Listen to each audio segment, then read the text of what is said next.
All right, everybody, it's time for the RGH podcast. We have some of the juicier topics. I mean, we always have juicy topics, but we got really juicy topics this time. Streamlabs caught stealing. Halo launches early on Monday. Activision, the scandal continues, and it gets worse. It just gets worse. If you can believe that. Yeah. Grand Theft Auto breaks records in a bad way. And then Battlefield Early Access is in full swing, and I believe Friday is the official launch, right? It was like 1 week early or something like that, right? Yep. Yeah. Correct. Gotcha. Okay, so hopefully everyone's recording their audio. Wink, wink, nudge, nudge. I am. Good. I am. I just started. So let's jump on with Halo. So well, hold on. Before we jump on with that. Wait, what? I gotta really quickly say, all right. I told my Discord, I pinged my Discord, I said, we're streaming. Real Gamer Hour streaming right now. If you guys join, I'll shout you out. Another person with no life just said that. Vladimir, we got Anthony, Joshua. Woo! We got the people from the Discord. I just want to say shout out to them because you guys and everyone else who shows up here, especially the people who like show up when we just start, we're doing the countdown. You guys are the best. You guys keep us rolling, baby. And we never disappoint with those juicy topics, because holy crap. That is true. Thank you, Discordians. Thank you, everyone from Twitter and people that follow the channel. A couple days ago, there was a rumor going around that there was some kind of back end, I don't know what to call it. Not theory crafting. Back. What's it called when they rumors? Well, it wasn't rumors. It was in the API. It was data mined. Yeah. There we go. There it goes. It was data mined that the release date for Halo Infinite was changed. I was watching Paul Tassi, poor Paul Tassi, bro. Yeah. This guy was having Paul Tassi was having a mental breakdown on Twitter, being like, "There's no way it randomly launch Halo with no warning on the 15th." That he's like, "These are BS." And then he was like, "Hold on." And then more claims, and he's like, "Well," and he's like, changed his mind. Then he changed his mind back, and he's like, "I don't know." And then it like didn't come out right away. And I saw your your tweet, Tash, and you were like, "I got debated. This is bullshit. I wanted to be playing Halo today." This aged well. Yeah, like 5 minutes later, it comes out, and you're like, "Ah!" Yeah, I know. And I was like, this aged like milk on the sun. So that was kind of cool. They dropped it early. It had like 250,000 people. Actually, I'm going to check the Steam charts right now, because this morning it was at like 90,000. So it was like less than half of what yesterday was around the same time. But I don't know about that. It's a work day. Exactly. It's a weekday. It also dropped like on the Monday. Okay, they're back up to 212,000 people. So I mean that's definitely good. 212,000 playing as of 7 minutes ago. Yeah, nothing to see. That's huge. Yeah, it's good. And that's a lot of freaking people. Yeah, exactly. What's the PlayStation population look like right now, though? Not sure. I don't know how to check that myself. So what must have happened is that. Sorry. I was thinking Xbox. So I thought you meant console. No. Oh wait, yeah. So PlayStation can't get it. It's only PC and Xbox, right? Yeah. Or no? Right? Yeah, it's not on PlayStation. Ooh. Oh yeah, of course, dude. What am I thinking? Of course Halo's not on freaking PlayStation. So maybe those numbers are even better. Like, I don't know. Yeah, I wonder how many people on Xbox are playing it. Probably a lot. You know? Oh, I'm sure. You know what? They had some issues with the crossplay this week. You know why this happened, right? They looked at the Destiny 2 30th anniversary edition, and they're like, we can't compete. They're like, it comes out December 7th. We're supposed to come out December 8th. They're like, release the MP, because Rick Cackus is going to be making videos, and no one's going to be playing our game. They're all going to be watching, just because it takes so long to get through the intro. There's no way they'll have time to play our game. That's what they said, baby. That's it. I don't know about that one. Let me get some. They wanted to get some early the Game Rewards. Yeah, I think they wanted it to be a part of the game. Yeah, the Xbox, big event they had for Xbox that day. Tie it into that. It was good timing. I think it worked out pretty well. But what's the status of the game so far? I've heard. Okay, so I know, Mike, you've been grinding it. I've got about 10 hours into the Halo multiplayer so far. I got 0 hours. There's no campaign yet. I don't care. There's no Yeah, I hear you. There's no campaign yet, right? There's a big issue with progression right now. The battle pass is all like challenge based progression. You don't just play and level up. There's no just play and level up. That doesn't happen. You have to like, oh, I have to get 3 PR kills. I have to capture 3 flags. I have to get a kill with a needler. I have, you know what I mean? It's just like a list of things that you have to do if you want to see your level go up. And the free to play battle pass doesn't really, like, honestly give you any real customization options that are meaningful at all until you get like up in the, well, like it's probably around like rank 20 on the battle pass. Now, after 10 hours invested, I'm at rank 3, baby. I'm level 2. I'm level 2 because I haven't done any of the side quests. Like I haven't done big team battle. I've only played ranked. Yeah, that's right. And That's so not when they good. did come out today, they came out today saying, "Hey, we're adjusting this, and now we're gonna add more just from playtime. You will get some, like they're gonna do like the just play games to get rewards, which is cool. They're adjusting it already, but that's how it should be. Like in Call of Duty, the battle pass is purely game time, and it is the same in Destiny as well. I don't mind some challenges. I think people do get really upset by that because it's like, but it often is the people who like, you know, only use one gun. It's like if you said in Call of Duty, try not to use the STG, the Sweaty Tryhard Gamer rifle, for like one game, people would like crumble and panic and have a panic attack. It's like in Destiny, if you're like, all right, don't use Shattered Eye for 3 games. Ah! You know what I mean? Yeah. So I don't mind making people switch it up, but that should give you faster progression, not the only progression. Because it's like leveling up in Call of Duty. You can go and use an off-meta gun, and you're going to get a crap ton of experience for leveling that up, right? But you can just stick with the gun you want to use and still level up slower, but you still make progress. I feel like that's the best approach. Absolutely. That's the way Apex does it too. Their battle passes, you play, you rank up. You just for playing the game, you're going to rank up. But you can do it faster, because if you do 10 matches on Gibraltar, you're going to get a huge chunk for that week. You know what I mean? So, like, you can experiment with different characters and different guns you don't typically use to get big rewards, but you're always going to be making progress.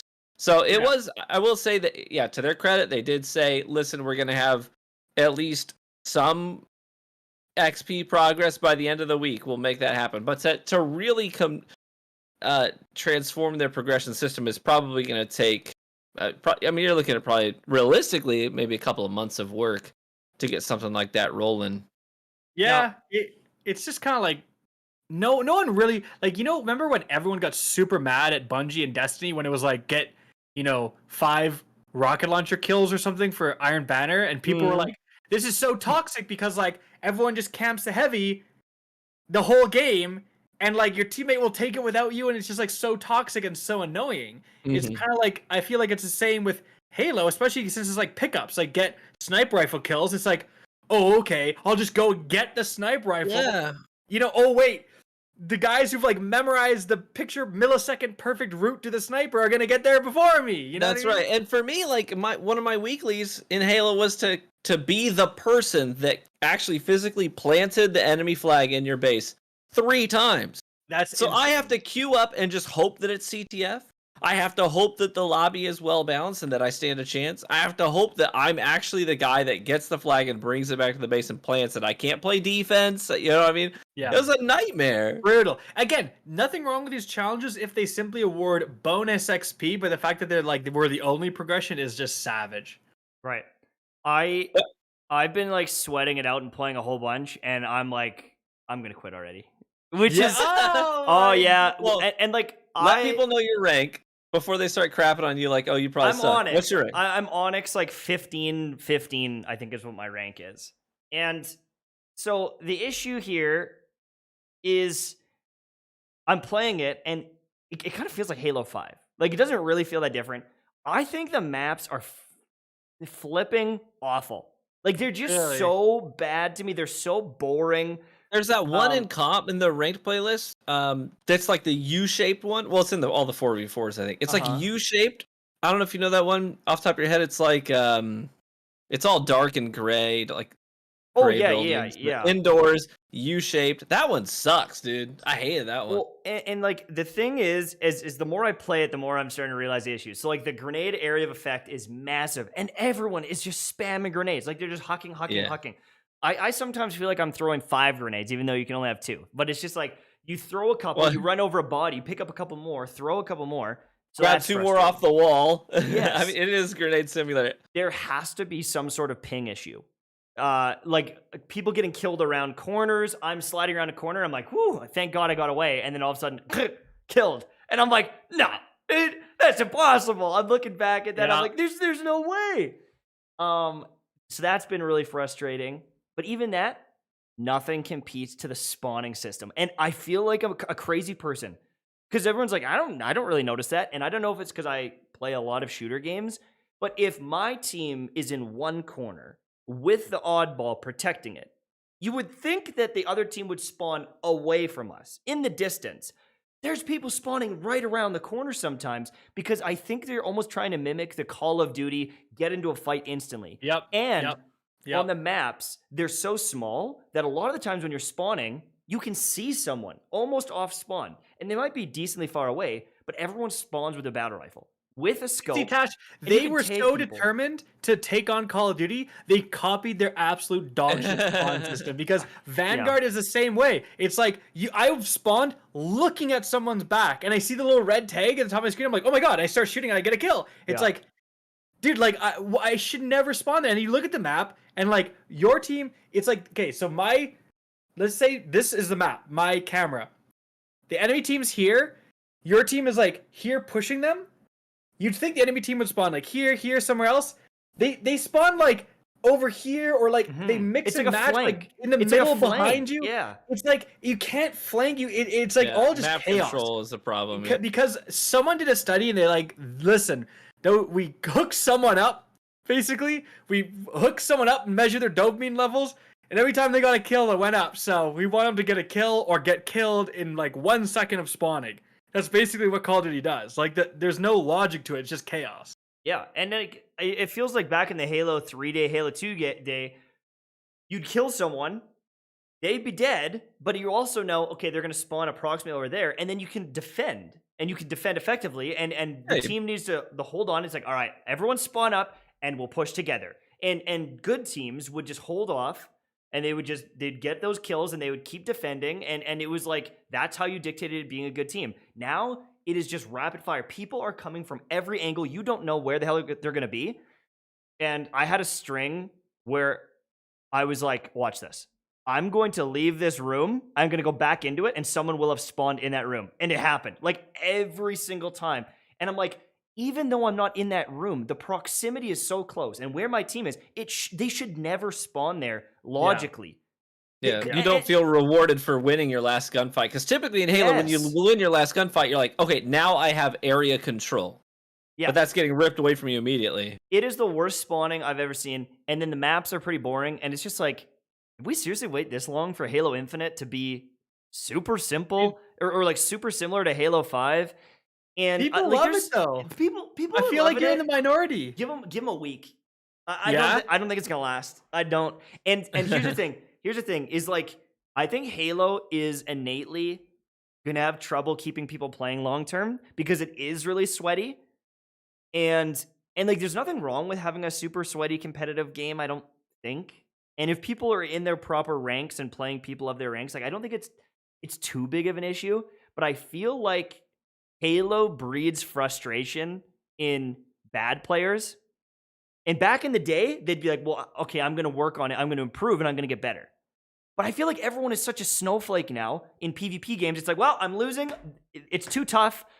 These guys are just farming bad lobbies. Do you know what I mean? And they just give up. They don't try to improve. And so I think that they're going to lose a gunfight to me. They're going to lose a gunfight to me 4 or 5 times in a row. And they're going to be like, impossible game. It's dumb. Even a Genshin player can outplay me this game. I will say, yeah. I will say, though, in fairness, Tash, before, when you got frustrated with MP, you're like, F this game, this is so annoying. You'd go play Forge, and you'd go get your friends, you'd go play Duck Hunt, you'd cool down, and you're still playing the game. You have nothing to do other than MP, and then you have a single-player campaign that's coming out. And I don't know if that's like the solution. I feel like Halo, you're right. Halo's super competitive. That side had Forge mode. Forge mode is the opposite. It's the most casual, friendly thing possible. It's just fun with your buds, right? Mhm. So like that's what it needs. So if you can escape the competitiveness. But like it's not out. So that's the problem with that. The only I thing don't I'll hate say, the game. I want to make sure. I don't hate the game. I want to make sure that that's known. I did have a lot of fun. I've got, like I said, about 10 hours into Halo, and I did have a good time. I do have some nitpicky things with it, but the game is really predictable and consistent. And if you love that atmosphere, then hey, Halo fans are probably gonna adore this game. But arena shooters, to me, they're pretty repetitive at this point. You know, every time I load into a match, I know exactly everybody's got the same guns. I know where the guns are gonna spawn, all that stuff. It's all predictable, consistent. But right now, I kind of like games that have a little bit more unpredictability. Yeah. So that every match feels a little bit different. But Mike, I'm sorry to cut you off. You're about to say something. Oh, it's okay. And like, same, like I do like a lot about the game. Like getting the sniper and popping off, super satisfying. Like winning a duel, like really satisfying. But I'm seeing these other issues that I know might not get fixed in any sort of timely fashion, and so it's really frustrating to me. Yeah, like how are they gonna redo the spawn system? Yeah, They're not. I don't know. Like, I don't they're know. not. And I mean, we were talking about hitching earlier. That has been a problem for me. Like the longer I play, there's some hitching. But Ryan was saying there's a way to fix it, so I'm gonna try Yeah. that. That might change things for me because losing a duel because your screen goes and like freezes for a second. Oh, Yeah, I was almost having punched the my same monitor. issues. I was having the same issues, and I did some research on it. It was all over the Reddit for Halo Infinite right now.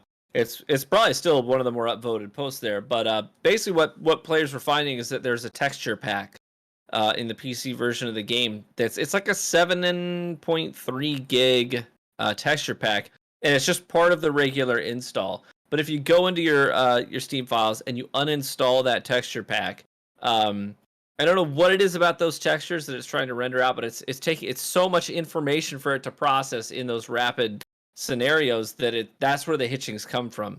So people just uninstall. So if you're having the same issues, you're out there, you're a listener, and you're having those same issues, look into that. I couldn't tell you the name of the file off the top of my head, but I followed the instructions, uninstalled it, it's a lot better. It's all the textures to render the like flaming helmets and stuff that like Yeah. come in the level 100 of Battle Pass.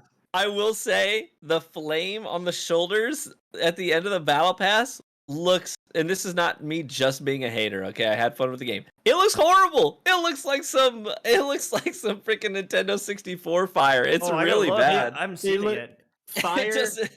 Fire.png and they just like put it on fire.gif and they cut it out and put it on. In Halo Reach, you had like the pestilence effect. You had the tempest effect, which is the lightning storm and clouds around you. That stuff looked way better in Reach than the fire does. Yeah, on a. I've got the best PC hardware money can buy, and that flame looks horrible. It looks way worse than Reach. It's like some Oblivion flames, like original launch. No, it's worse than that. It's Morrowind. Anyways, let's move on to Streamlabs because they just got caught stealing. Oh my god, dude! Again, truly again, because now everyone is coming out with their own stories about Streamlabs, saying, "Yeah, they stole our idea, or they did this, or they stepped on our toes." And so one of the the initial ones was with OBS. OBS, open broadcast software. It is an open source thing. People can use OBS to create their own stuff. It is like a free to use software. And Streamlabs, they're like, hey, do you know what? Let's make our own OBS system, and we'll use their technology and stuff. And they did it. And their name. But they're like, yeah, let's call it Streamlabs OBS because it's our version. And they reached out to OBS, and they're like, hey, can we just call it Streamlabs OBS? And they said, "We prefer you didn't." Yeah, please don't do that. And they're like, I'm gonna stop. I gotta stop you because like the way this unfolded is important. So what first actually happened was that Lightstream, right? And I think they're another like open like streaming software, kind of like OBS. Yeah. They're their own thing. Lightstream, you can stream through them. Sorry, I'm not too familiar with them, but Lightstream is this streaming company. They all got this rolling because someone I think that works there tweeted out, "Hey, like, can I borrow your homework? Sure, just like." Don't make it obvious. And it's like, okay, I won't. And showed side by side Lightstream's website and Streamlabs OBS website. Guys, identical. Like, they basically changed a couple of words. Basically, like, it would say, like, upgrade your stream for Xbox, PlayStation, and PC. And then they would say, upgrade your stream for Xbox and PC, because they didn't have PC. It was literally identical, same layout. They even plagiarized the user reviews. They took the same word-for-word user reviews and just changed the names of the users. And so one of the Lightstream employees was like, dude, they faked these user reviews. I remember, because I'm the guy who reached out and got these user reviews to use on our website. So, like, no way this random, Chris L is saying the literal word-for-word exact same thing as, like, the guy I reached out to. Like, BS, right? So lazy. So they tweet out there, that started game momentum, and then what Tash had happened. So OBS retweeted that tweet showing them stealing Lightstream stuff and retweeted it and said what you said. Hey, they reached out to us about using OBS. We said no. They ignored us, and then they filed a trademark for OBS. Yeah. And it's like, what the frick? Which is a huge middle finger to people who are literally making an open source software for people to use, this, like, made by gamers for gamers. Hey, we're just trying to help out. It's like, yeah, step on that person. But you guys are being too tough on them. They said it was only a placeholder. Yeah, so their excuse to Lightstream specifically was like, oh, we didn't copy you word for word. This was a placeholder and it wasn't meant to go live. And everyone's like, oh, sure. But, like, I saw that and I was like, wait a minute. You're literally admitting to steal, because if your placeholder is your competitor's exact website, and then you just didn't change it enough, you're saying, even if they're right, that means they started with Lightstream's website exactly, basically, and just didn't change it enough before they put it out, and now are embarrassed. It's like, you idiots, like, didn't help anyone, and they're getting roasted. Like, their announcement tweet for Streamlabs OBS had, like, 500 retweets. The tweet from OBS, actual OBS, calling them out has, last time I checked, 20,000 retweets. Like, that's crazy. They like, Streamlabs is getting crapped on, so they came out with a statement and it was like, we're gonna change the name of OBS. We're not gonna call ourselves OBS anymore. And that's it. Everyone's like, that's the least you can do. They didn't even. It's like, dude. Yeah. Well, and it's funny because like you said, everyone was coming out with their own stories. There's some really interesting ones out there. One of them that got a lot of traction was somebody who it's a verified Twitter user. They work at they used to work at Twitch. I don't know where they work at now, but they screenshotted some of their application process correspondence with Streamlabs. Said I had applied for a job at Streamlabs before I was where I am now, and I thought this was weird and interesting. They wanted me to and he screenshotted the emails. So they wanted me to compile a list of the 100 top streamers on Twitch at the time and what made them unique. Like, that's a lot of work for an applicant. And on top of that, they wanted me to basically write an essay on the 3 biggest competitors to Streamlabs and what their features are and why those features might be a threat to Streamlabs. Like, what is it about that makes them competitive to us? You know what I mean? Like, that's a real freaking weird thing to have in an application. Via applicants. Applicants. You're not going to hire anyone. They're just getting them to do their market research for them. That's right. I need you to do a bunch of work for me. I think if you're looking for that one specifically, I'm pretty sure Tassie retweeted that because he commented on it too. He was like, yeah, I'm hiring someone to do some work for I just need you to write 50 articles in my style, please. Well, another thing that they did apparently is they have, like, Streamlabs Premium. And so Streamlabs, what they originally started, correct me if I'm wrong, is like a donation service. You would donate through Streamlabs and it would, like, if I wanted to donate to you, TV, it would be like kind of through Streamlabs and you would get my $5 or whatever, right? Right. So what they did is they had like a Streamlabs Premium. So when I was trying to donate my $5 to RGH, the best gaming podcast out there, I would donate my $5 through Streamlabs, and because I would have to kind of enter my credit card information, apparently they mistakenly signed a bunch of people who made donations up for Streamlabs Premium, so they started charging them $5 a month, just hoping you wouldn't notice a $5 charge. That sucks. And canceling that, by the way, canceling that is not in your Streamlabs account settings. They hide it in like a weird donations tab. It's in the donations tab. Like, so even if you're like trying to figure out like, oh crap, I'm getting sure how do I get rid of it? Like, you can't find it. Dude, that's how you know it's a bad. If you're like hiding the like cancel my subscription thing, you're like not a good company, right? Yeah, even the Wenny in chat mentioned this. Even Edward Snowden was roasting Streamlabs. Like, Snowden. Yeah, I saw that. Ridiculous. Well, and then people are compiling all the things, and it's just like a feature that they created, and then Streamlabs all of a sudden comes out with it, and it's like, hey, we did this. Like there's combo clips where you take a Twitch clip and it turns it into a TikTok. They stole that feature. They've got they stole Elgato Stream Deck, and they essentially did the same thing on your phone. Elgato, the official Elgato account tweeted out. They're like first, we know the feel, or first time, or something like that, and like showed them ripping them off. Yeah, so it's a precedent now. Like they've done it many, many, many times, and they're losing partnered streamers. They have a bunch of partnered streamers. I think Philly DeFranco did a story on it, and I think Pokimane was one of them, and who else was it? I have to find it. Mike is 6'2" TV. Hassan, Pokimane, a bunch of other really big streamers that are partnered. Admiral Baru. They're all like, all right, I'm done with Streamlabs. I'm canceling my partnership with them, and we're gonna move somewhere else. So they're it's hitting them in the wallet now, but their reputation is definitely tarnished. Who's gonna use Streamlabs now? Like, if you're just gonna look bad, and then people in the chat are gonna be like, "Did you hear about Streamlabs? Did you hear about Streamlabs every day?" Right? So if you're getting tips through Streamlabs, doing anything through Streamlabs, it's gonna. What's the best Streamlabs like competitor? Like, if I was gonna start streaming, I didn't want to use Streamlabs. Just OBS. I just use OBS Studio. No, but for doing like donations, and I guess it's all through YouTube now. If you stream on YouTube, you can do Stream Elements. There's like a bunch because you could do now. If I donate, I just donate through. If I stream on YouTube, I don't have to worry about any of that stuff, right?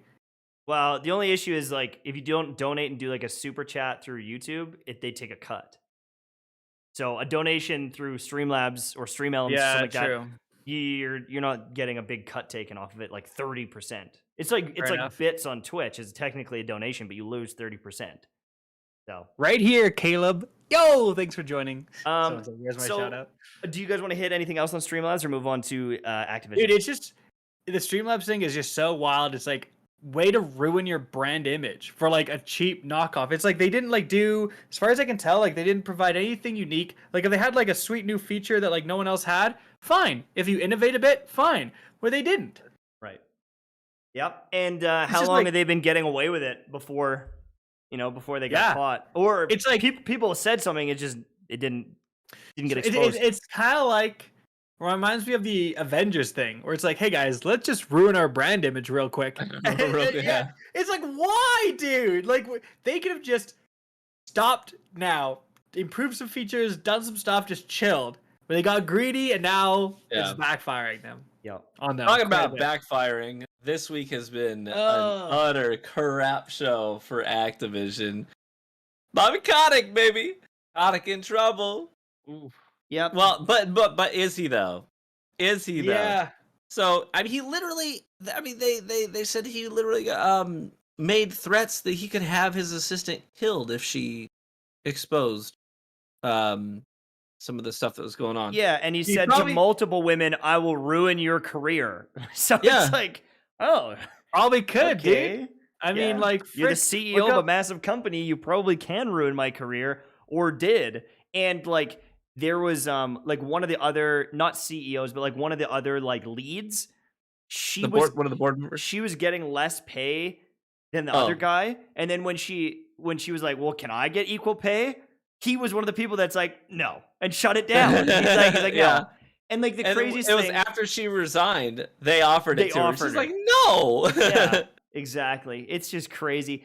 And the thing is ever since all this came out, he's been like, "Oh, we'll do something to fix this. Like, we'll do something to fix it." And it's like, No one cares about fixing Activision more than me, yeah, Bobby like Kotick. I want to fix everything so I can stay the CEO and make $100 million.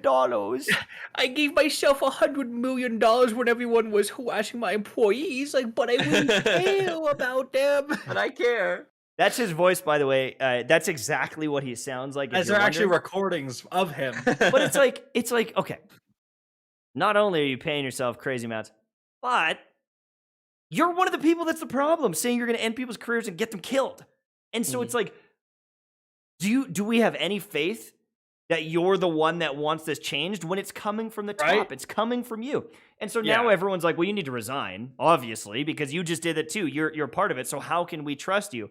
But there's a leak going on from Activision. They've had all hands on deck meetings, everyone. There's a bunch of board members and people defending him, saying, no, like, let's keep him, let's defend him. So it's like, obviously the culture there is like, protect our boy. Like, protect our boy. We can't get him exposed. You know and all this why? stuff. You know why? Because he's going to pay him. Well, part of the story was that he actively protected one of the board members who sexually assaulted one of the employees. And Kotick literally protected him, protected his job, protected his reputation, made threats to keep this guy in the clear. Mm-hmm. So of course the board members are going to be like, yeah, we stand with this guy. Yeah, exactly. Dude. Right. And it's like, if you care so much, people don't trust you. So if you do care that much, then the reasonable thing is to step down. Because it's like, do you know what? Obviously, they don't have faith in me, and I want this to change. So because I care so much, I will step down. But he's like, no, I care about my bank too much. I care about my money. I'm gonna stay in the company, resented, and put out half-ass changes. So this really, I mean, I feel like it's escalated 6 or 7 times. It's like, oh, new news. Oh, new news. Oh, it's escalated. Oh, now they're getting investigated. Oh, now it turns out the CEO's doing it too. It is honestly wild. And I mean, they just was that last episode or 2 episodes ago? We talked about, they came out with a statement saying Overwatch is delayed. It's way out there. Yeah. Well, Diablo's nowhere near launching, so don't even think about it. Well, now what? No one's even working on these games. I bet you.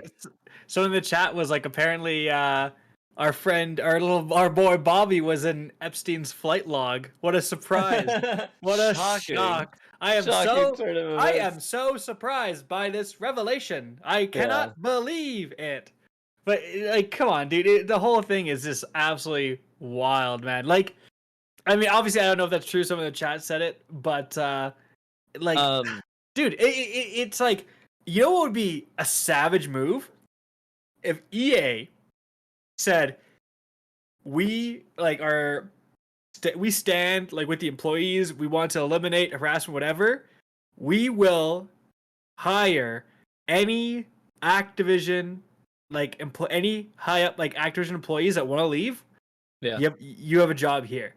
Yeah, like it might cost them a lot of money, but it's like, guess what? They're gonna snipe so much talent, some genuine talent. They gotta earn some rep. Oh yeah, right. Well, like, what a power move that would be. To be like, anyone they'll snipe wants some to leave talent. Activision, will hire you over at EA. Like, they'll snipe some talent, but or are they sniping all of the harassers and jocks that have been promoted because they're dudes by all their boys? Yeah, I guess. You know. I guess, but it's more like, if you want to leave the company, we have a true zero tolerance policy. You're safe here at EA. Come work for us, right? You want to talk power moves? That would be a power move.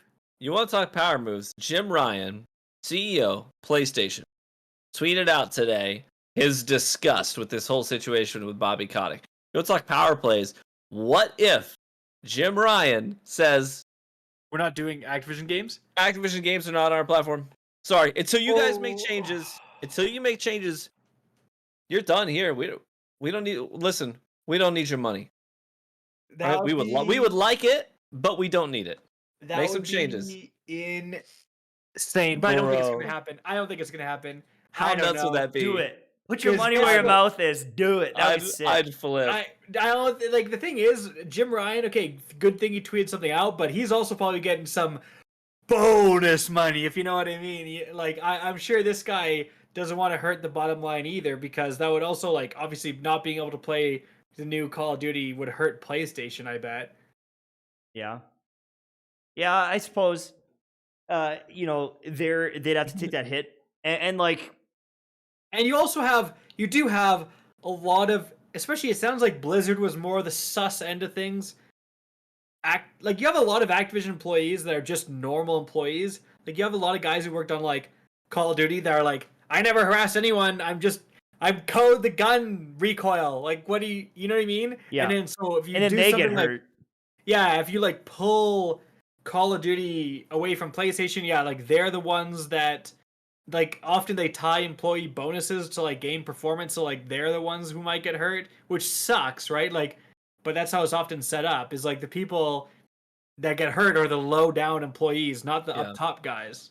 It's Yeah, unfortunate. they still get bailed out with millions of dollars, or they're already so rich that it's like, well, if I don't have my job, I could have retired 50 years ago. Yeah, That's the thing. That's the thing. If Kotick has to step down, he's fine. Is he really gonna? He's This is why he's fine. this is why it's so wild. Like, dude, remember when Papa John said something racist over the phone or something like that? They're like, see ya, Papa John. That's actual Papa John. And they're like, get out of here, right? Shaq is now the face of Papa John's. Right? Like they're just like, see ya. I feel like getting rid of your CEO is a pretty common thing to do. It's like, you're screwing up, get out. So Why are they It's defending like- him then? You know, dude, like, that it's is so right. weird. Like, especially like you'd think to save face, to preserve his own reputation, he would say, you know what? I handled things wrong. You guys are right. I'm gonna step down and then promote like someone up to the CEO. Like maybe Jim maybe- Fingerbanger. Yeah, exactly.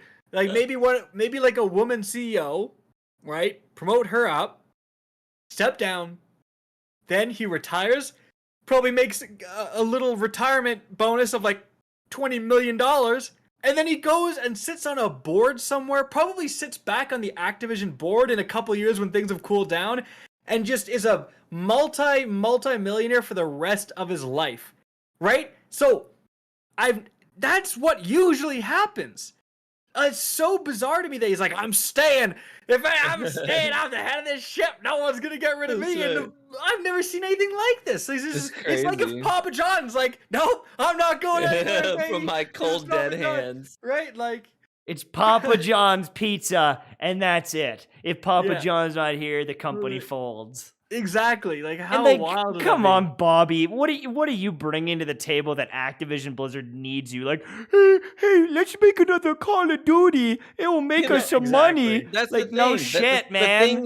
The thing he's bringing to the table is parties with alcohol and DJs that are actively telling the women to drink more so that the men can have more fun. Because this is literally one of the things that happen. Someone said Kotick So is why do already. you think? Kotick is What? already on the board on Coca-Cola, like of course, right? Like all these rich people, all these CEOs are on the Yeah. boards of each other's companies, right? Like, Brutal. I think we. But you're right, hammered TV, that, it's like- though.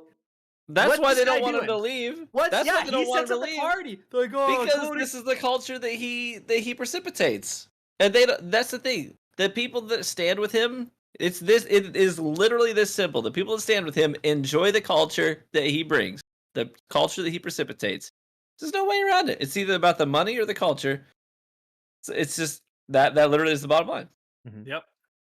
And people want to stay in their positions of power that he probably gave them. It's So- just interesting. Like, what will happen? Like, what will people stop? Apparently, Call of Duty sales have gone down by about 40%, like 40% less Okay. digital orders in the UK specifically, which is obviously a big number.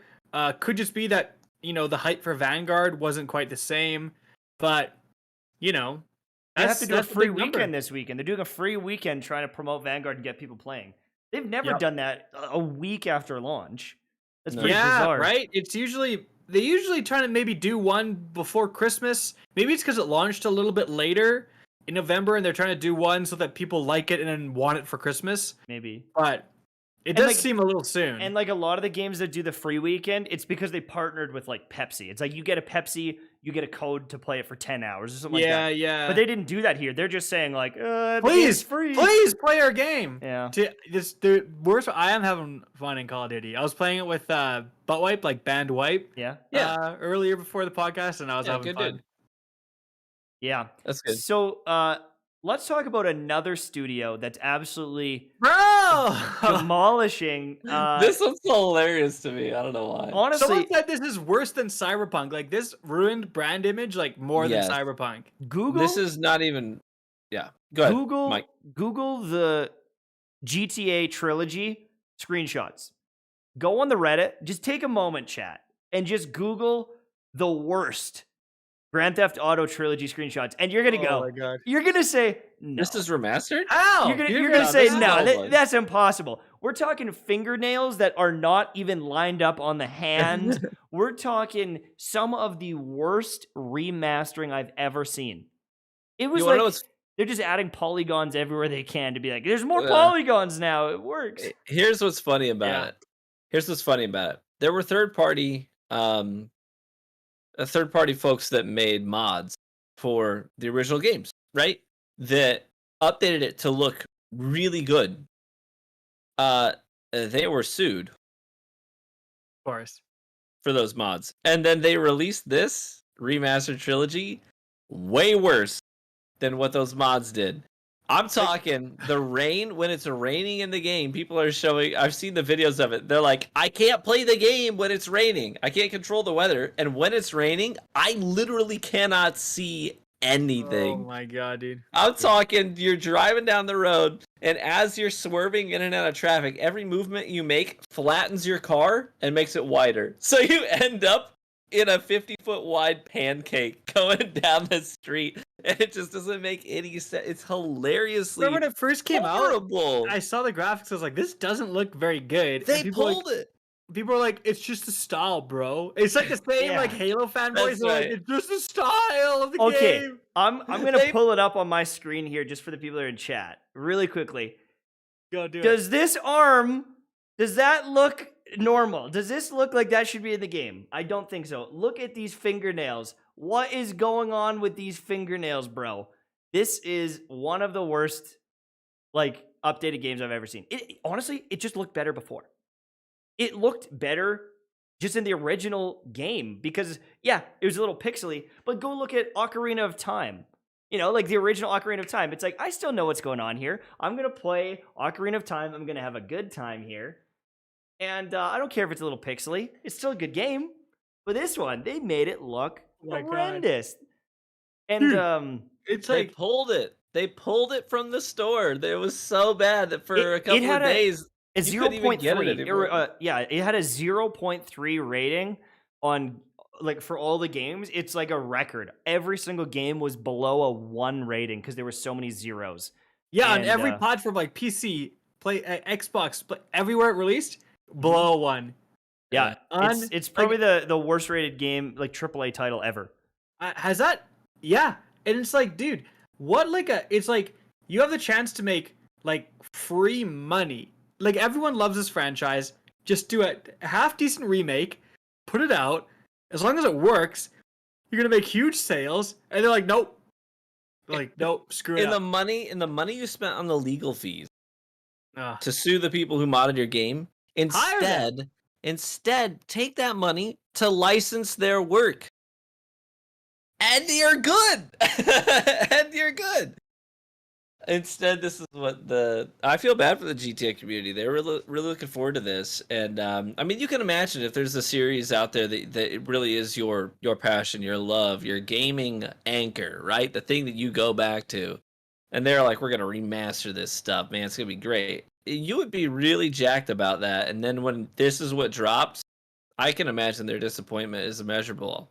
I feel bad for them. Well, Matt, Yeah. I mean, I just said Ocarina of Time, but like we took the last 20 years and we remastered Ocarina of Time, and it's like they just make it uglier and they make it worse. How disappointed you'd be waiting forever? Because think of when some of these games launched. I mean, some of these games launched back when I was in grade 6, grade I mean, 7. Like, we're talking ages ago. People are making good remasters. Like they just really like this year or pretty recently, like the Mass Effect remaster looks great. Everyone was super happy with that, except for no multiplayer. Please, Mass Effect 3 multiplayer. I swear to God, like I'll play it so much. But like, there's been good remasters. It's like why? It's just like did no one quality assurance check this? Like someone has got to play. Be like, boss, my car's a pancake. Like, I don't know. I don't know what to say. Ship it. Just ship it. I also wonder too. It's like, okay, I don't know how much they made from GTA. It can't be that. It can't be that much. Billions. The remaster. Oh, the remaster. No, I mean the remaster. It's like I mean the franchise. Because people would see it early on and they'd return it, or they'd see it early on and be like, "Oh God," and not buy it. But yeah, you know, maybe they made 50 million. I don't know. Maybe they made 100 million. I have no idea how many people bought that game. But does that cost them? Does that cost them brand image? Does it cost them respect from their user base? Does that cost them more?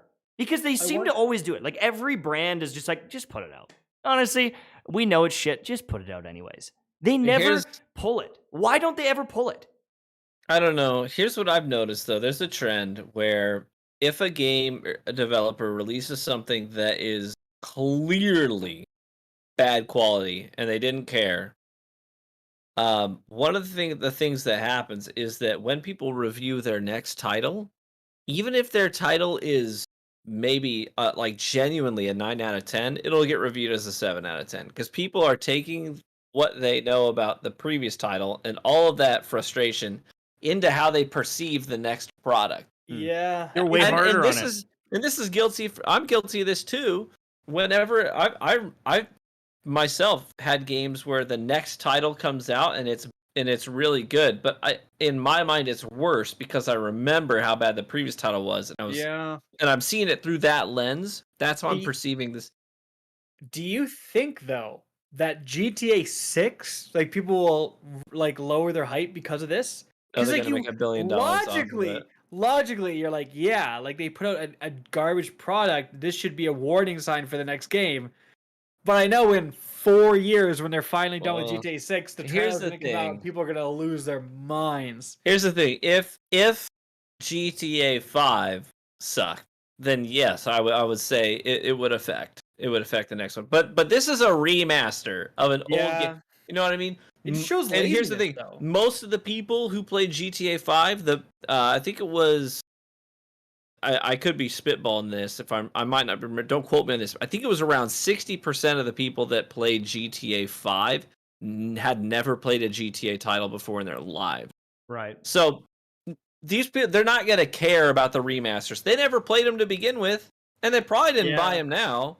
Also, so it's moving like forward, the game is playable. It's just ugly. So it's like, you know, technically you can still enjoy GTA 5. It's just very ugly. So, you know, can you be that mad? It's still a functioning game. Like maybe some people who have never played them they're just like, wow, this game is pretty ugly, but like, oh, it's an old game. You know what I mean? They're like, oh, it's an old game. This is what I expected, and they're still having fun. So maybe it doesn't hurt them that much, but it's just so weird because Gordon Ramsay, Rockstar's a big company. Yeah, exactly. And like, do they not have developers good enough to make this a good remaster, or do they rush them that hard? Yeah. I mean, look at the Tony Hawk remasters that Vicarious Vision did. They're beautiful.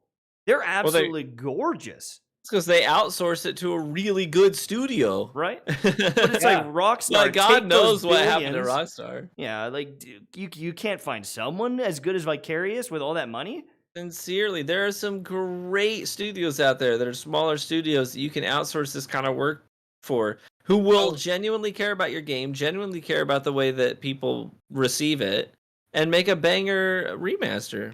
So the comments are saying Rockstar actually had very little to do with it. They outsourced it to a company that makes mobile games, and they basically just ported the mobile game back over, and that's all they did.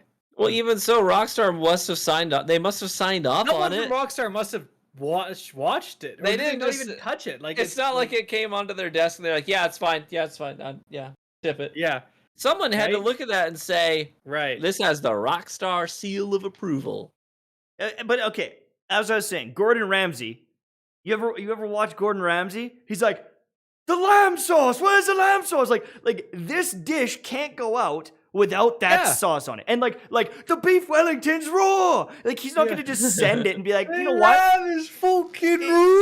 It's raw. Like he's You can't send it to the customer. no, he's It's slapping raw. people with a baguette if they even consider it. But You're these an game idiot sandwich. studios, they're just like, do you know what? It's raw. I know send it's it out. bad. I know it's terrible, and people are gonna hate us. But just ship it.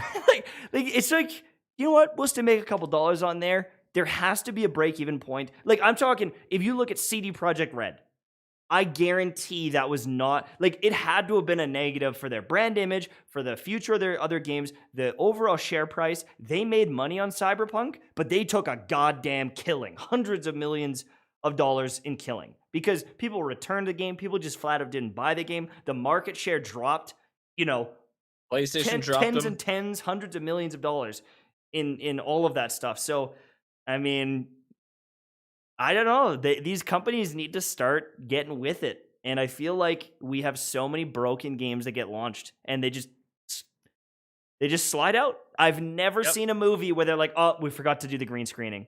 Or like, oh, we forgot to put the music in the movie. The last scene, the climax, where everything's finished. Exactly. It'll come later. Someone in the chat's like, you guys really sound like video games suck all the time. They do! They freaking do! Name the last AAA game that launched with no problems. You can't! Modern Warfare 2, baby! The greatest Fortnite. Call of Duty of all time! Or, you know what I mean? Like, it is very rare. It's like, people will say, oh, you're getting jaded, but it's like, Far Cry 6, bloated, unfun mess, right? From what I've heard. GTA Remaster, absolute disaster.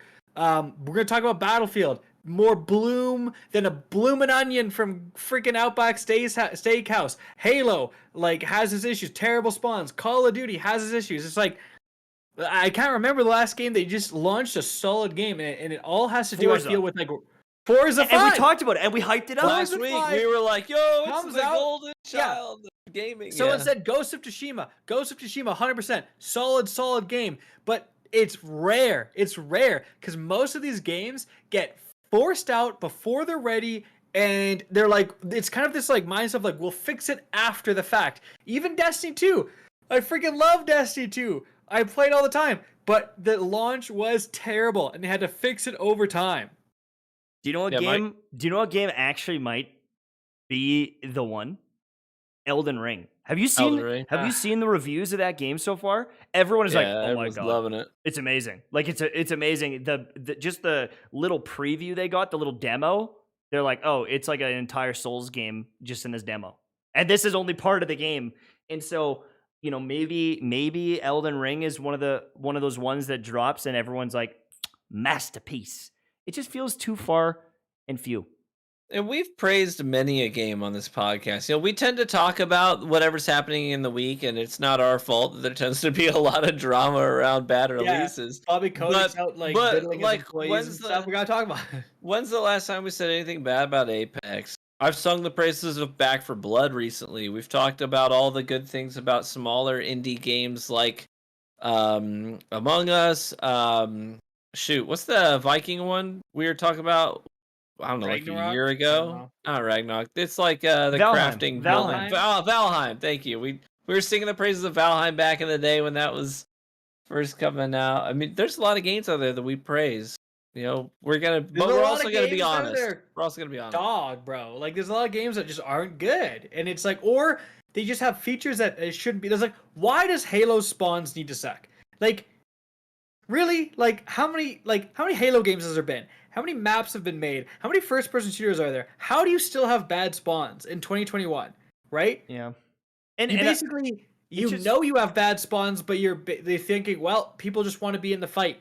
And I know they can't do the maps of the old games all the time, but shouldn't it say something when in Halo Reach, Halo 4, Halo 5, the first day that it comes out, Pit remake, Guardian remake, all of the Forge maps are remakes of the favorite maps. because it's Yeah. like symmetrical maps or just like the flow of some of these maps, and they can never emulate it. It's like game after game comes out and they just can't get good maps. And people always reminisce about old maps in Call of Duty, even like, oh, I remember Rust and Wetwork and all these different maps.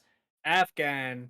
And it like just truly such good maps. And I don't know if that is nostalgia, but I truly believe, because I've been playing games for so long, I just think they're bad maps. They don't flow nicely. There's weird sight lines. There's angles that like there's too many angles that can shoot you, and like I don't know. Also, I think it's also the design theory behind maps. They used to be you'd understand flow very quickly, right? But then the good players would abuse the flow. So now I feel like maps are designed so that a garbage player can get a cheesy sightline and destroy you. Or like they have like the positions of power where someone goes up into the watchtower and gets a few easy kills, but it's like such an annoying position for everyone else on the map, right? Like just like how skill-based matchmaking and now retention-based matchmaking in Call of Duty has appeared to kind of like try to get the casual player as many kills as possible. You know, you have free kill streaks. In the last Call of Duty, your kill streaks didn't even reset when you died. You just kept earning points, right? So for free kill streaks. So it's all done in the goal of like trying to get bad players easy kills, right? Now, a lot of the times, even bad players, like, they're going to get killed by those easy things too, and they're not going to like it. Like, it's kind of like, not everything can be based on market research, and they swear these companies have just done these base level research. Do you like the game when you're getting kills? And people are like, yup. And they're like, we got to make our entire game around this. And it's like, yeah, but it doesn't really practically pan out very much.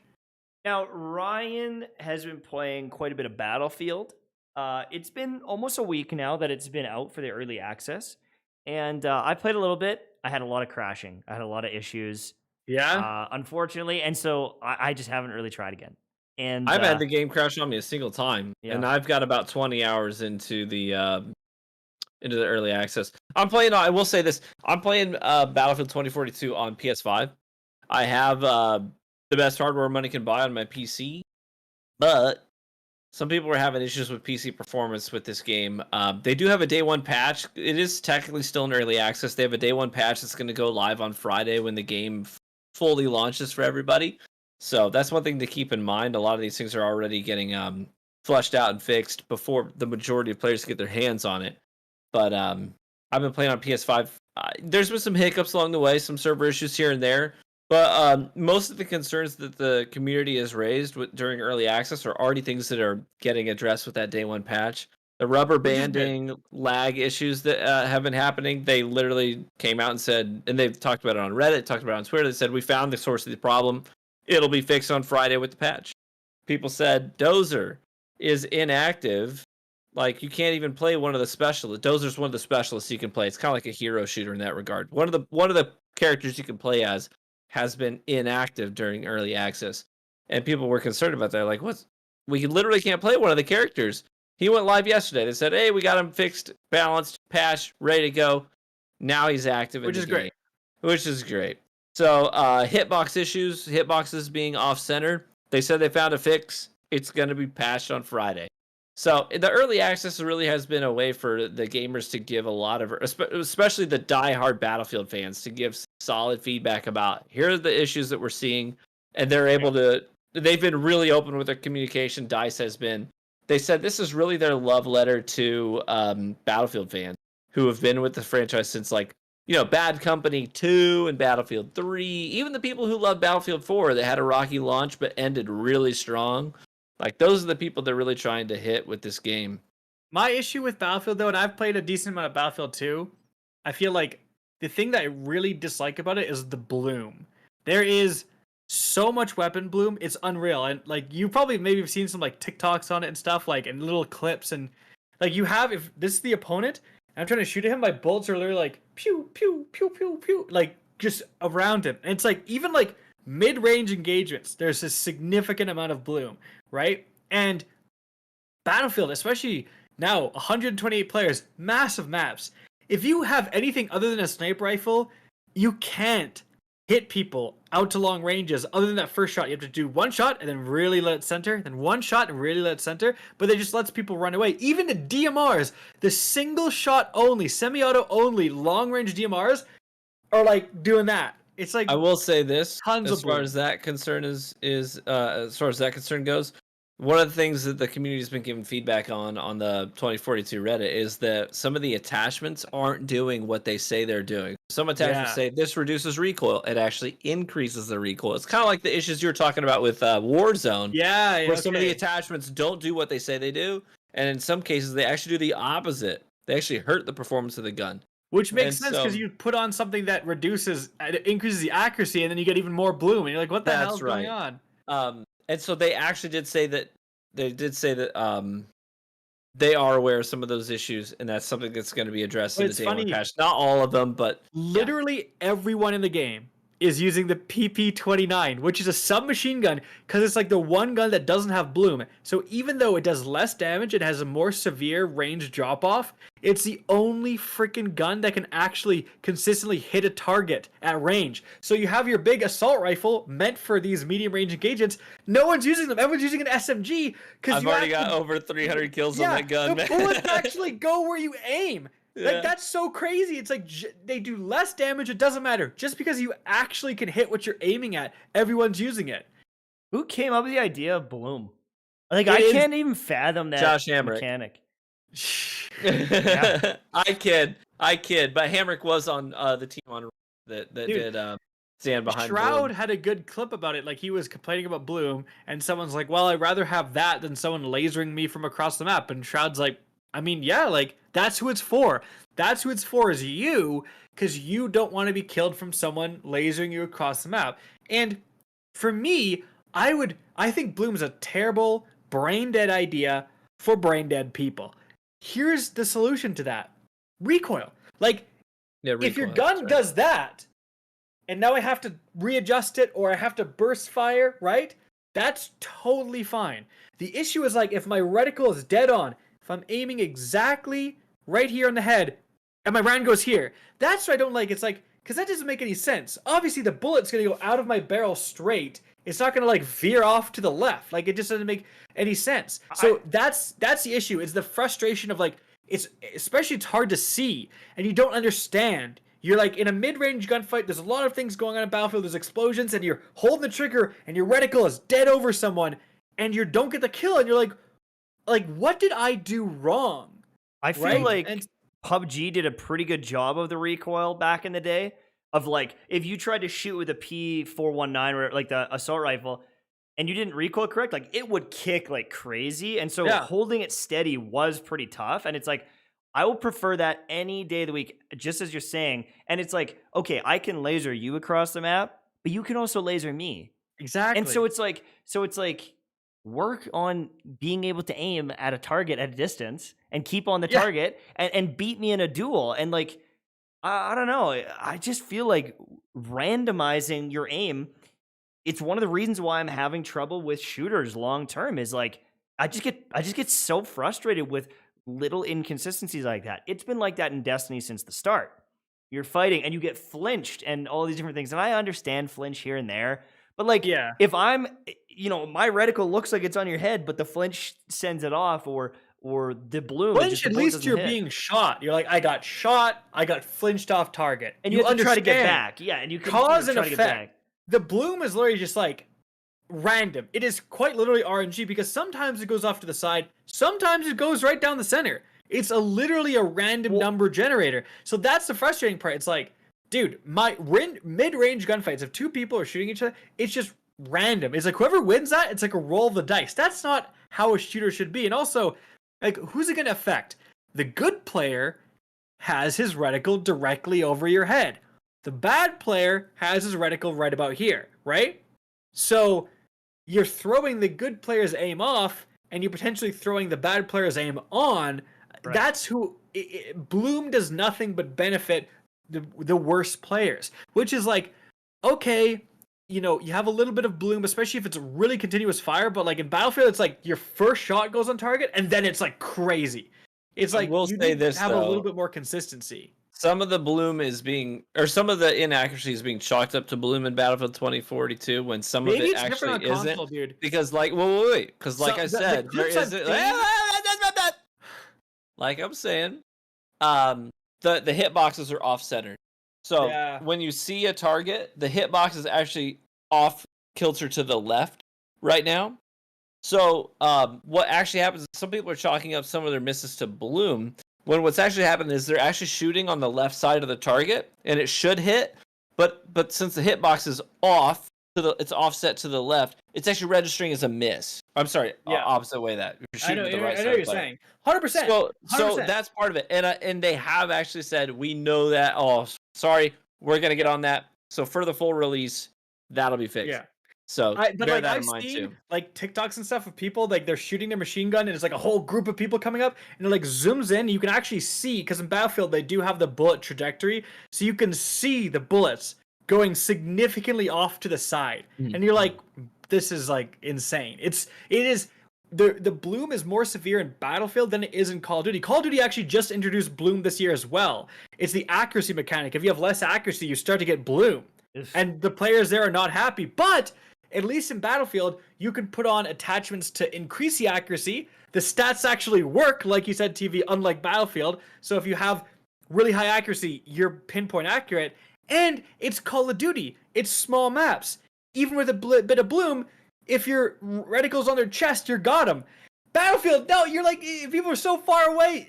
Dude, I swear, it's like... I don't know what to tell you, Rick. I dropped over so 70 kills in the game today. I had no Yeah, problem. because you ADS and it sticky aims on the target with your freaking console aim assist, bro. There's so much aim assist in that game. It's wild. This is getting Salty's toxic. Salty's a good look on you. Do you know what game I think was the worst I want for it it to though? be good. I want Battlefield to be so good, but it's just like if it's just a gunfight is frustrating, and that's most of the game. You know what game was so bad for that too? And it's one of the reasons why I never covered it and I didn't become a multi-millionaire like all the other people. Fortnite. That game made me like, that's literally one of the reasons why I rage quit and like didn't cover that game. There were so many clips where someone's like dead to rights, can't even see the guy, and then he starts shooting at him and it just goes miss. Guy turns around, auto fires, just ding ding ding ding ding, headshot. Or like someone's flying through the air and they go and laser them and you can see them look at the camera like, uh-oh, that's not supposed to happen. Like all my RNG lined up and got headshots. And it's like they're having multi-million-dollar tournaments for games like this where your aim can be perfect and you miss. It just misses. And there's nothing you can do about it. I cannot imagine losing $3 million to Booga. I'm shooting him in the back and it's just miss. And then he turns around and kills you. Like, I don't know. I think I would honestly consider suing the company. Like, I would look at the footage and be like, I am on target here. I have him dead to rights. But your algorithm told me that I missed. And I don't accept that. I just don't accept it. Honestly, yeah. I want half the prize money, you know. Oh, it's brutal. Yeah. I hate that mechanic. I hate bloom. Are we at After Dark hours? We're at After Dark. It's RGH After, guys. RGH After Dark. So this is where you guys ask us the questions. We'll answer some of your questions. But first, Tash is going to read out some of the donos and a couple of new members, which we thank you for, or returning members. Yep. We got like $75 in donations. Unfortunately, some of them have disappeared. I can't see them, but I'm going to see if I can go back into this log here and find them. So we got a new membership from... Let me see here.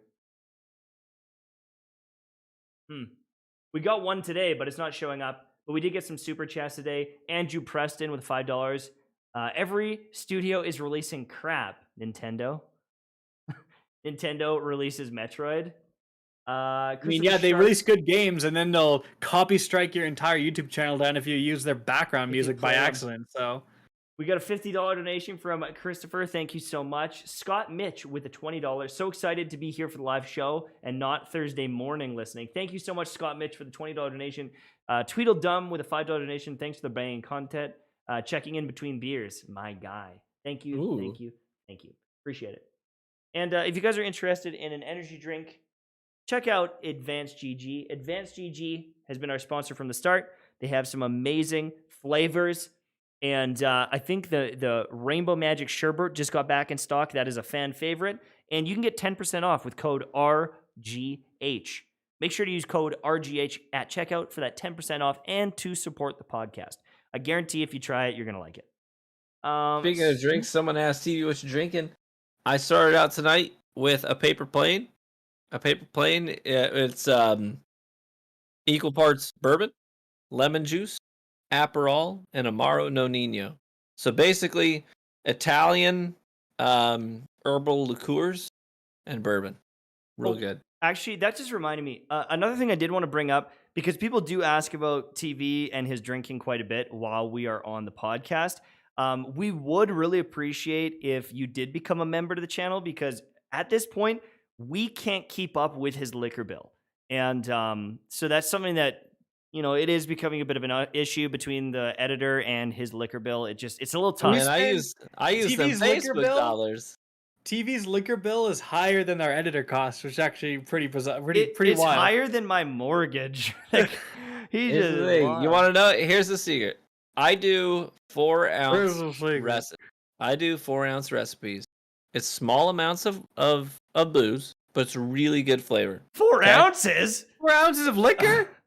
4 ounces. Nope, not all of it's liquor. Like I said, okay. Lemon juice and some herbals in there. Okay, so it's not all like 100 proof stuff. You know what I'm saying? So it's small quantities, big flavor, good recipes.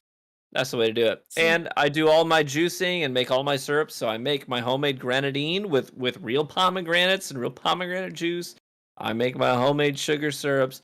I juice lemons, limes, grapefruit. I bought this cider from the store. I bought it and it came in a can and I drank it and I liked it. I do my prep work on the weekends. It's great. Someone's asked about Outriders. Yeah, Outriders actually released a free DLC. New expeditions, overhauled the end game grind. They also implemented a transmog system that just embarrasses Destiny's. Imagine if completely for free in Destiny, you could on your hunter be like, I like that warlock helmet. I'm now wearing it. Hey, I kind of like those hunter boots. I'm gonna wear them on my Titan. Like literally anything is fair game. You're like, that exotic looks dope. But I can't equip more than 2 exotics or more than 1 exotic. But I want to look like I have. You can. Like that's literally. They're like everything is fair game transmog. Look exactly how you. As long as you've gotten one of those to drop, baby, you look like it. So if you haven't played Outriders in a while, I'm probably gonna hop back into it before the big Destiny thing, just to try it out. And it's on Game Pass right now too. Question: I can't remember. If you want to try the other classes, do you have to make a completely new character? Yeah. Oh, I hate that. I did. Yeah. That's why I liked Anthem. I did that. You could just change your javelins up. You could just that wear was a a good suit. idea. Yeah. That was sick. Too bad that game died and will never be resurrected. Rest I in feel peace. like that game had potential, man. I'm so sad they just were like, EA is like, nope, we're not gonna.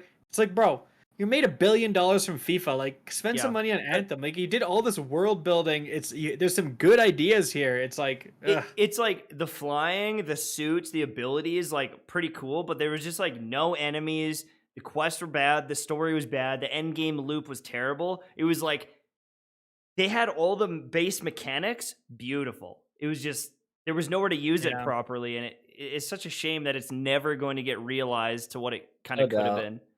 Nope. Did you guys see the New World thing that derailed New World's endgame again this weekend? No, what happened? Is a new duplication glitch. Oh man, they just can't get a W. And a guy that is like he's like maxed out crafting, and he like messages, in the chat like, hey, if you want any void metal armor, bring me the materials, I'll build it for you, kind of stuff, right? He got banned, or she. Actually, I don't know if it was I don't know. I just saw the Twitter name. They got banned, and they're like, for what? And he was like, for duping. And they're like, I didn't do any duping. All I'm doing is crafting. And they're like, yeah, we looked at the logs, and you have profited a bunch and traded with people that were duping. And it's like, I can't control that. I'm crafting for people. They give me resources and I'm crafting for them. I don't know where they got the resources from. And they're banned. And the appeal got shut down. It's like, are you kidding me? Yeah, so to answer someone's question said, Rick, have you played New Worlds? No, I'm not gonna. So, see ya. It has so much potential too, but like there's so many big problems. Literally cheat or you are screwing yourself over. That's where the game's at right now. Like you either cheat or you are creating like a huge handicap for yourself. I want to know how many wars and fights we lost because of cheats, and we just didn't even know it was happening. Like the invulnerability cheats, there was so many invulnerability. There was like 5 of them that were going around, and just like issues with the perks. Like there's the one perk and it says reduces crit damage, but it actually reduces all incoming damage, and so people were stacking it, and they were impossible to kill because they'd take like 30% less damage than anyone else. You couldn't 1v1 them. Sucks. And thanks, Derek, for the $10 dono. Yeah, Derek, appreciate it. Is Outriders worth the money? Probably it's 26 now. months. Probably. Dude. Or on Game Pass. Xbox Game Pass. Honestly, instead of spending $26, just get it on Game Pass, right? Either get it on Game Pass. Game Pass is like it's like $1 a month for the first 2 or 3 months. Yeah, and not only that, Tassie actually gave it he was like, I can officially endorse this game now as being worth the price tag. He officially endorsed it yesterday, actually, saying he looked into the new like endgame overhaul. The new DLC is free, by the way. So if you buy the game, you've got the DLC. It really is a lot of content. I'm gonna say this: I do not regret a single hour I spent in Outriders, and I spent a lot of time in Outriders. I enjoyed the story. It wasn't like the greatest story of all time. I mean, it literally wasn't like some crazy story, but it was good. It was entertaining. I didn't regret it. I enjoyed the gameplay loop. I enjoyed the loot. I enjoyed the expeditions. I enjoyed grinding for legendary armor sets and playing. I played 3 different classes in the full release. I played all 4 of them I loved it. Here's the thing about Outriders. You're gonna buy it. You're probably gonna have fun leveling your character. You're gonna get to the end game. You're gonna start doing some crafts. You're gonna get some builds together, and then it kind of ends. Like there's not really like too much beyond the final like difficulty of the end game. But if you're okay with that, if you're okay with like having fun through that entire journey, and then 100 or so hours in, you're like, I'm just done. That's fine. A lot of people went into it expecting it to be the next Destiny and to take up like every waking moment of their life. And it's like, it's not going to do that. It's just like a fun game. If you want to like if you get it like today, let's say now, you can probably play it, get some max level characters, have some fun until the Destiny December update, and you probably stop playing it, get back to Destiny, right? Yeah. Yeah. Hamza with a real gamer hour sub. Thank you so much. One thing I wanted to address. DMR said, do you guys believe that Battlefield 2042 currently has staying power in its current state? And, I want to talk about that even if it's not in the current state. I'm not sure it has staying power, and I'm not sure if Halo has staying power, because there's a trend I'm noticing. If the game does not have overwhelming god-tier support from the start, all the streamers go back to their old game.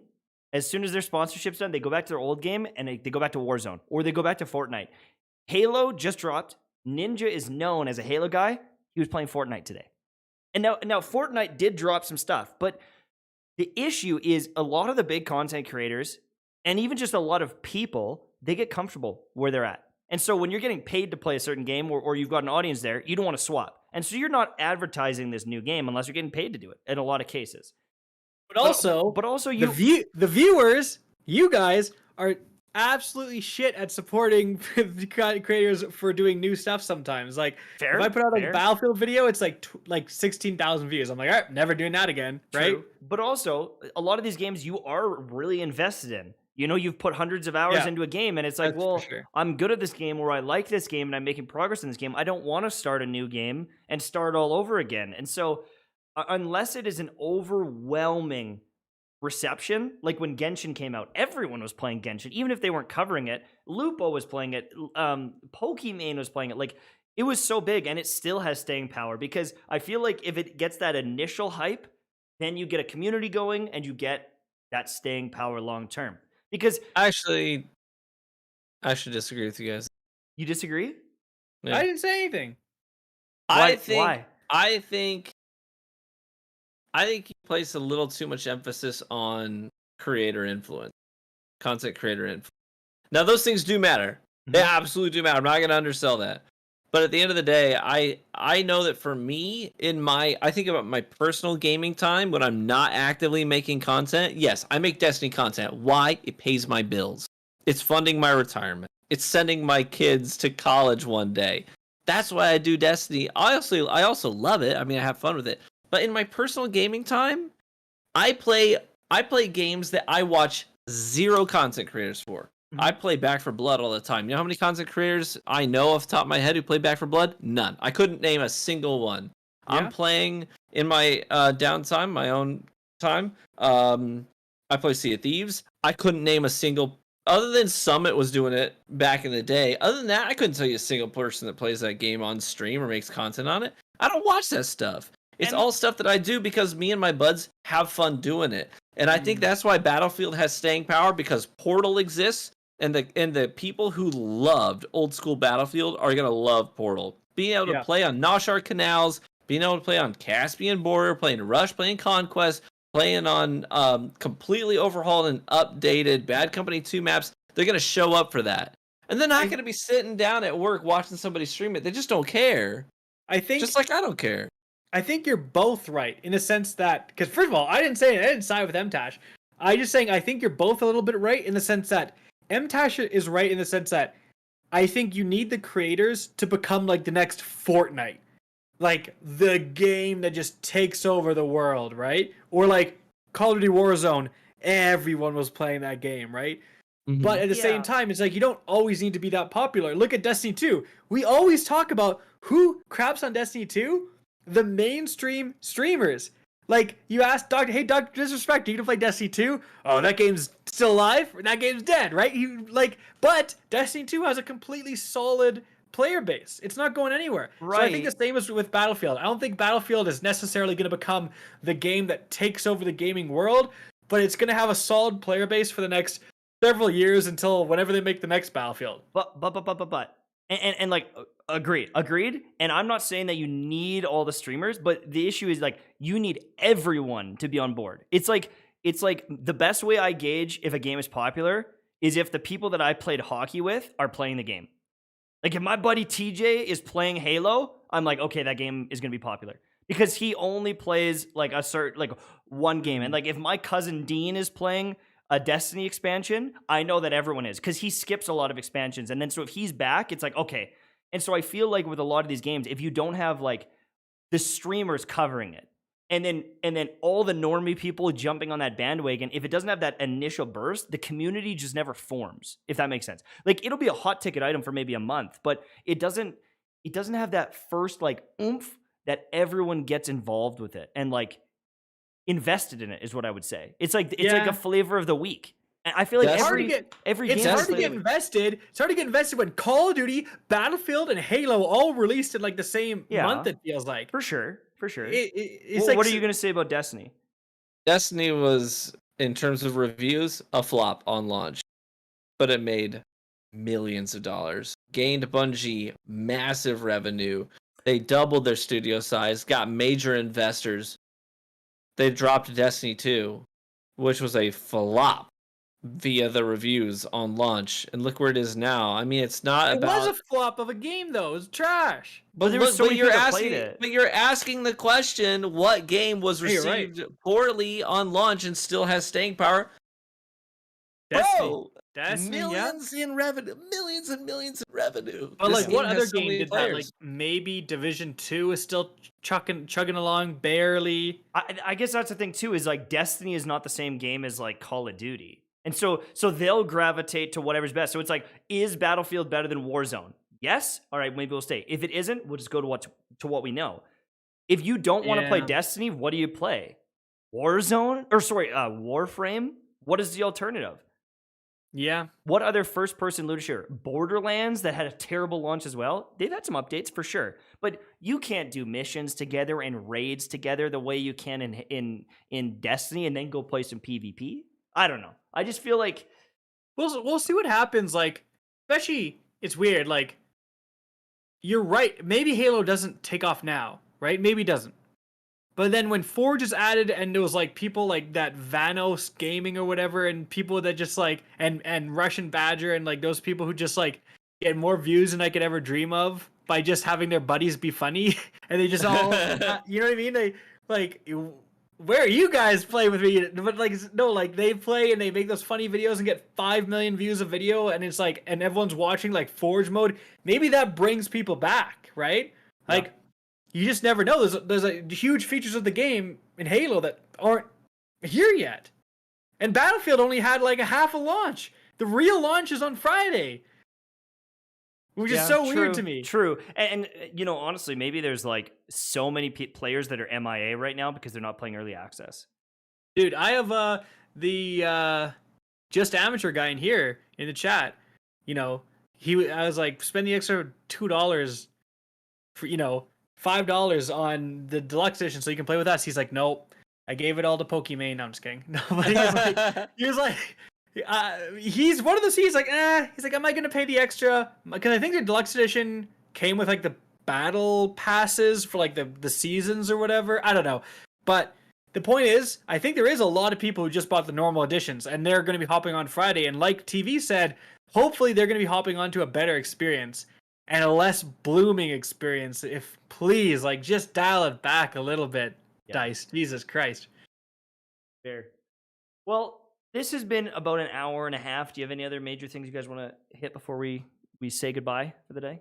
Just all the people who dropped resubs. We had Falcon Arrow, another average gamer, Turner. Hey, appreciate your memberships. Hansa with the fresh membership. Really appreciate your support, everybody. Yeah, thank you. 14 months on that one. That's amazing. From which is like, Falcon. This guy watched 14 months of us ranting about Twitch and was like, I'll keep supporting them. I like this. I like this. Yeah, this is amazing. I feel like Pokimane. I'd like to think he just shows up because of my drink recipes, though. I think that's really the selling He's point. actually, he realized like $5 a month with us is basically like, you know, worth it in drink recipe books. So he just gets free drink recipes from That's TV. Right. That's right. Once a week. Yeah. When are you gonna drop the recipe book as like a collectible? I don't know. I'm holding out. He'll never be sober. He'll never be sober enough. I'm not the one slurring my words. He'll never be sober long enough to write the dang book. That's the problem. Hey, sober enough to drop 70 more kills than you can in a Battlefield game. Sheesh! Get wrecked, you Bloom baby. Ooh, there's too much Bloom. I think I'm just about to unlock the PP 2000. Once I get that, I'm gaming. But right now, I can't hit the broadside of a barn, dude. I'm just like putting rounds in my teammates' backs and like trees. Every tree has got a million holes in it from me. Like, it seems like a you issue, man. Post a clip when you get the new SMG, and then we'll go from there. Okay, yeah, sure. Thank you so much for watching. That's it. This has been episode number 61. 62 will be next week on Wednesday, 9 p.m. Eastern time. We do it every Wednesday. Make sure to follow if you haven't already. Thanks so much for the support. I'm MTashed. I'm Cactus HD. True Vanguard.